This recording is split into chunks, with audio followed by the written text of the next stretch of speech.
ప్రియమైన సహోదరి సహోదరులారా, మీ జీవితంలో ఎప్పుడైనా ఇక ఏం చేయాలో తెలియని పరిస్థితి ఎదురైందా? మనం ఎన్నోసార్లు అలాంటి పరిస్థితుల్లో ఉంటాము.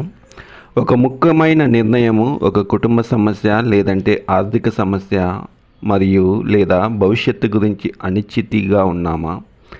అప్పుడు మన హృదయంలో ఒక ప్రశ్న వస్తుంది, దేవా, నేను ఇప్పుడు ఏం చెయ్యాలి అని. కానీ మన దేవుని వాక్యము ఒక గొప్ప సత్యాన్ని చూడబోతున్నాం. మన దేవుడు అయిన యేసు క్రీస్తు మనకు చెప్తున్నాడు, ఆయనపై సంపూర్ణ విశ్వాసం ఉంచినప్పుడు ఆయన తన మార్గాన్ని నడిపిస్తాడని చెప్తున్నాడు. మనము సామెతలు 3వ అధ్యాయం 5-6 వచనాలు చదువుకొని ధ్యానించుకుందాం. నీ స్వబుద్ధిని ఆధారం చేసుకొనక నీ పూర్ణ హృదయముతో యెహోవా యందు నమ్మిక ఉంచుము. నీ ప్రవర్తన అంతటి యందు ఆయనకు అధికారమును ఒప్పుకొనుము. అప్పుడు ఆయన నీ త్రోవలను సరళం చేయును. ఈ 2 వచనాలలో దేవుడు మనకు మన జీవితంలో ఎలా జీవించాలో ఒక గొప్ప మార్గదర్శనాన్ని ఇస్తున్నాడు. ఈ వాక్యంలో 3 ముఖ్యమైన విషయాలు ఉన్నాయి. మొదటిది, దేవునిపై సంపూర్ణ విశ్వాసం ఉంచటం. 2, నీ స్వంత అర్థంపై ఆధారపడటం. నీ మార్గములన్నిటిలో దేవుణ్ణి గుర్తించటం. ఇది మన జీవితంలో జరిగితే దేవుడు మనం మార్గాన్ని సరిచేస్తాడని వాగ్దానం సెలవిస్తుంది. కాబట్టి ఈ వాక్యము ధ్యానించుకోవటానికి మనము ఈ 3 విషయాల్ని గుర్తు చేసుకుందాం. మొదటిది, దేవునిపై విశ్వాసము అంటే దేవునిపై కేవలం మాటలతో చెప్పటం కాదు. చాలామంది ఇలా అంటుంటారు, నేను దేవుణ్ణి నమ్ముతున్నాను, కానీ నిజమైన విశ్వాసం మనకు ఎప్పుడు కనిపిస్తుందంటే కష్టకాలంలో. జీవితము సులభముగా ఉన్నప్పుడు దేవుని నమ్మడం సులభం, కానీ సమస్యలు వచ్చినప్పుడు మనం విశ్వాసము పరీక్ష వస్తుంది. దేవునిపై విశ్వాసము అంటే దేవుని ప్రణాళికలు నమ్మటం, దేవుని సమయాన్ని నమ్మటం, దేవుని మార్గదర్శకత్వాన్ని నమ్మకటం.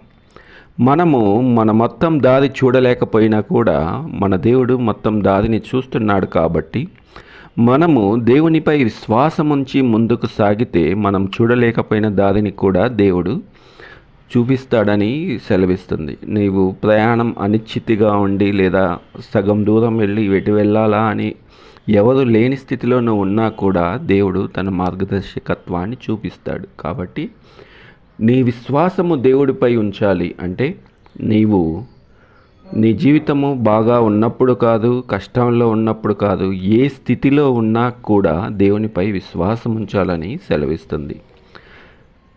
మనకు విశ్వాసము ఎందుకు కష్టముగా ఉంటుంది అంటే ప్రతిదీ మనము నియంత్రించాలనుకుంటాము. మనం ముందుగా తెలుసుకోవాలి ఏం జరగబోతుంది, ఎలా జరగబోతుంది, ఎప్పుడు జరగబోతుంది అని తెలుసుకోవాలని ఉంటాం. కానీ విశ్వాసము అంటే తెలియని భవిష్యత్తును తెలిసిన దేవునికి అప్పగించటం. మనం చిన్న పిల్లవాడిని గమనిస్తే అతడు తన తల్లిదండ్రులను నమ్ముతాడు.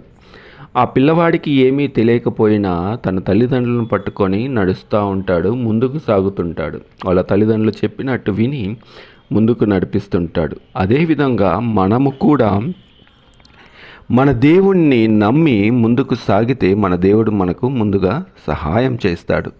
మనము బైబిల్లో కొన్ని ఉదాహరణలు చూద్దాం. ముందుగా అబ్రహాము మనకు విశ్వాసం యొక్క తండ్రి. దేవుడు అబ్రహామును పిలిచినప్పుడు అతని ఒక గొప్ప ఆజ్ఞ ఇచ్చాడు. నీ దేశాన్ని వదిలి నేను చూపించే దేశానికి వెళ్ళమన్నాడు. అబ్రహాము ఏ మాట మాట్లాడకుండా ముందుకు వెళ్ళాడు. అతనికి ముందున్న దారి తెలియదు, కానీ అతను దేవునిపై విశ్వాసం ఉంచి వెళ్ళాడు. ఆ కారణంగా దేవుడు అతన్ని అనేక జనములకు తండ్రిగా చేశాడు.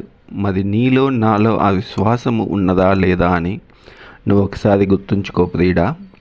అదేవిధంగా మోషేను కూడా మనము గుర్తిస్తే, మోషే పిలిచినప్పుడు మోషే ఇలా అన్నాడు, ప్రభువా, నేను అర్హుణ్ణి కాదు, అయినా దేవుడు అతనితో చెప్తాడు, నేను నీతో ఉన్నాను అని చెప్పాడు. మోషే దేవునిపై విశ్వాసం ఉంచినప్పుడు దేవుడు ఎర్ర సముద్రాన్ని విడదీశాడు.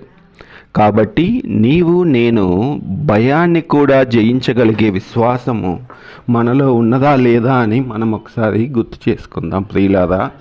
కాబట్టి మనము ఏ విధంగా ఉన్నాము, మన పరిస్థితి ఏంటి అనేది చేసుకొని మనం ముందుకు సాగుతాం. అదేవిధంగా మనము పేతురును చూసినప్పుడు మత్తయి సువార్తలో 14వ అధ్యాయం యేసు వైపు నీళ్లపై నడిచాడు. అతను యేసును చూస్తున్నంత వరకు నీళ్లపై నిలబడ్డాడు. కానీ గాలిని చూసినప్పుడు భయం వచ్చింది. అప్పుడు అతడు మనుగడ కోసం ప్రారంభించాడు. ఇది మనకు ఒక గొప్ప పాఠం నేర్పుతుంది. మనము దేవునిపై దృష్టి ఉంచినప్పుడు విశ్వాసం బలముగా ఉంటుంది. కాబట్టి ప్రియులారా, మనము బైబిల్లో ఈ ముగ్గురిని ఒక విశ్వాసాలు చూసి నీ విశ్వాసము కూడా దేవునిపై ఉంచటానికి బలముగా నమ్ముకొని ఈ శ్రమల దినాల్లో ముందుకు సాగమని వేడుకుంటున్నాం. మన జీవితానికి ఈ సందేశం ఏం చెప్తుందంటే, నా భవిష్యత్తు ఏమవుతుందో, నా కుటుంబం ఎలా ఉంటుందో, నా సమస్యలు ఎప్పుడు ముగుస్తాయో అని మనం ఆలోచిస్తాం. కానీ దేవుడు మనకి ఈరోజు చెప్తున్నాడు, నన్ను నమ్ము, మీకు దారి కనిపించకపోయినా దేవుడు దారిని స్పష్టంగా ఇస్తాడు. నీ సమస్యలను దేవునికి అప్పగించినప్పుడు ఆయన మీకు శాంతిని ఇస్తాడని చెప్తుంది. దేవునిపై విశ్వాసం మనం ఉంచడానికి మనకు 3 మార్గాలు దేవుడు చూపిస్తున్నాడు. 1 ప్రార్థన, 2 దేవుని వాక్యము, 3 దేవుని చేతుల్లో బలాలు పెట్టడం. ప్రార్థన అనేది మన హృదయాన్ని దేవునితో కలుపుతుంది. దేవుని వాక్యము మనకు బైబిల్లో మన విశ్వాసాన్ని బలపరుస్తుంది. దేవుని చేతుల్లో బలాలు పెట్టడం అంటే మీ సమస్యలు మీరు ఒంటరిగా మోయాల్సిన అవసరం లేదు. దేవునితో ముందుకు సాగమని ఈ 3 అంశాలు మనకు సెలవిస్తున్నాయి. కాబట్టి ప్రియులారా, మీ సమస్య ఏదైనాను దేవునిపై భారముంచి ముందుకు సాగమని ఈ వాక్యము సెలవిస్తుంది. ఈ వాక్యము దీవించులాగున మనం ప్రార్థన చేసుకుందాం. పరలోకమందు మా దేవా, మీ ప్రేమకు మార్గదర్శకత్వానికి కృతజ్ఞతలు దేవా. మా జీవితము అనిశ్చితిగా వచ్చినప్పుడు మీపై సంపూర్ణ విశ్వాసం ఉంచే హృదయాన్ని ఇవ్వండి. మేము మా మార్గంలో అన్నీ మూసుకుపోయినను మీరే మా మార్గాన్ని చూపించే దేవుడై ఉంటుండగా ఈ సందేశాన్ని వినే ప్రతి ఒక్కరిని ఆశీర్వదించండి. కలతలతో ఉన్న హృదయాన్ని శాంతినివ్వండి.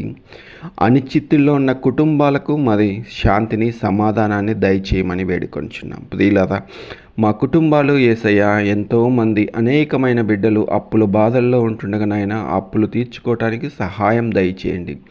అదేవిధంగా తండ్రి, మద్యపానము మరియు ఇంకా అనేకమైన వ్యసనాలతో బిడ్డలు కుటుంబాలు చిన్నాభిన్నంగా ఉంటుండగా తండ్రి, ఆ శ్రమల దిన కాలంలో కుటుంబాలు మంచి శాంతియుతంగాను మారు మనసు పొందే కుటుంబాలుగా సహాయం దయచేయమని వేడుకొంచున్నాం.